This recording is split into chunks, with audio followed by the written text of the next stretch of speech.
Hello, Lennie Godfrey here. We are in the after show afterthoughts with Heather Rodale. Hello, my Heather. How are you? Hello, Linny. It's good to have you. Thank you so much for joining me after that wonderful hour on the radio. That was really quite wonderful. I want to tell the audience now, because sometimes this audience looks at the video before they listen to the radio. So I wanted to talk to them a little bit about the organizations that you are at the helm. We did establish in on the radio that your family you were at on the board of directors of your family company, and that was Rodale. And then until 2018, that was Prevention Magazine that came out, one of the projects there, and how wonderful we all enjoyed that all those years.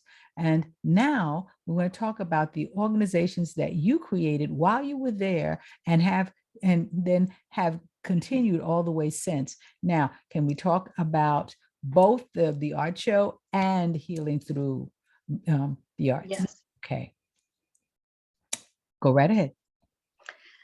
So we have the Hope and Healing Juried Art Show, which is an offshoot of Healing Through the Arts. I created Healing Through the Arts in 2009 and the Hope and Healing Juried Art Show in 2011. Both of them were based on the things that I learned about my own healing from cancer. I had a stage 3 melanoma, and afterwards, after my surgery, I suffered a very significant depression. And I took a break from my job, traveled, went to concerts, took classes, just trying to find my way, trying to find what gave me joy. And everything that I learned, I put on my website because I thought people who couldn't take a break from their job, how would they find hope, and how would they find what helped them heal? So my initial website was really that information. And the Hope and Healing Juried Art Show happened because when I was in the hospital, I had a window that looked out to nature, and I found it incredibly healing, watching the sun rise and set. I was at Sloan Kettering in New York, and it was far from my home. So it was lonely being there with, by yourself. I did have one sister and one daughter who were with me, but they weren't at your bedside all the time. And I created the art show thinking that art would be a window of hope when a real window didn't exist for people.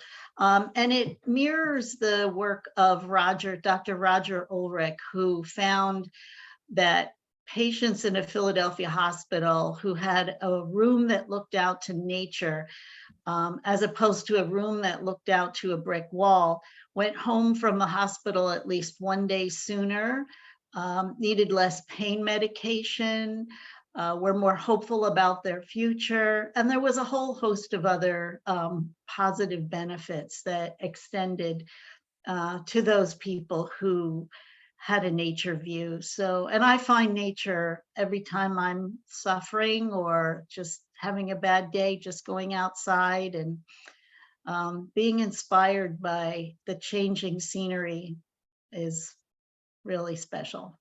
Well, I think that the arts just contribute so much to bring us all up another level of happiness to us. It just is a wonderful, I call it an escape. I mean, what I do for a living, the performances or the direction or anything else, it just takes me to another place. And I really do enjoy it. Now tell me, what are your plans for the summer, other than you were going to go to the beach and take the summer off, but now what are you doing?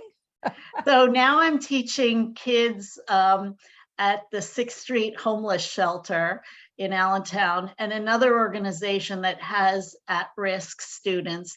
I think there's about total 40 kids between these two organizations in multiple classes, because what we saw was that more kids were signing up than we had expected. So they added more classes. I'm teaching mandalas for peace and calm. which is a 4 series curriculum with 4 different classes in it. So I start on Monday, and I'm really excited about, you know, just having the opportunity to teach another group of this. And I've taught this class to veterans at Kutztown University. I taught it at a conference that Phoebe had it was before COVID, so about 2 years ago. And then I've also taught it to children. So, and I've practiced on my grandchildren. So it's kind of tested that it's a good one. Okay. So your grandchildren were some of your guinea pigs. Yes, definitely. Age 2 to 14. Oh my gosh, that's really 3 to 14. Yeah. 3 to 14. That's a great range, though. That's a great range, because then, you know what works for some doesn't work for others, and all of that other kind of thing. Well, it's just been absolutely wonderful listening to your journey, listening to the story that really has allowed you to create these wonderful venues. The music that is also on your website, and your website is htta.org. And we do have these meditations, short meditations, 3 to 4 minutes, which combine a slideshow of the students' art with the music, mostly of Jim Brickman, and 3 songs by Olivia Newton-John, and 1 by Kira Willie. All those musicians have given us the rights to use their music because they appreciate what we do.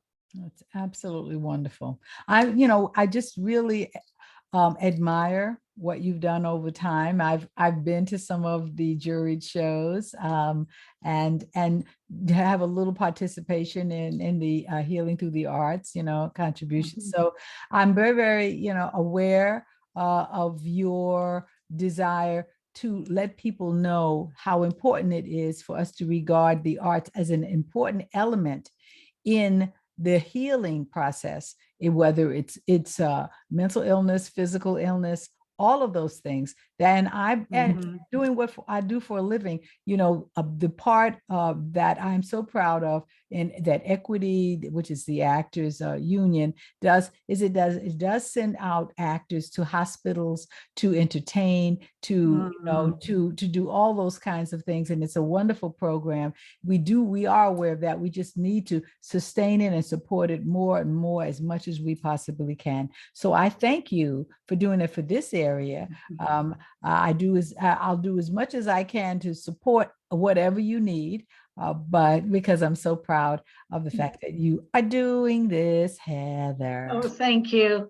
Thank you. You're welcome. You're welcome. So I've kept you for an hour. I'm not going to keep you too much longer. I want to thank you so very much for stopping by in the after show afterthoughts, and letting everybody know that these things do exist, and the opportunity for them to really experience it on your website. I think that that's really important, that, that is something that they can enjoy. So with that said, I'm going to hold you back after I shut this off, but I'm going to thank my audience for listening and looking at us in the after show afterthoughts. I'll encourage you to go and listen to the whole story on Lynnie Godfrey, Straight No Chaser, and I'll see you guys, after all the breaks that we have. So thank you again, Heather, for a lovely, lovely time, and thank you for stopping by, and thank you, everybody, for listening to us and listening to our journey and our stories.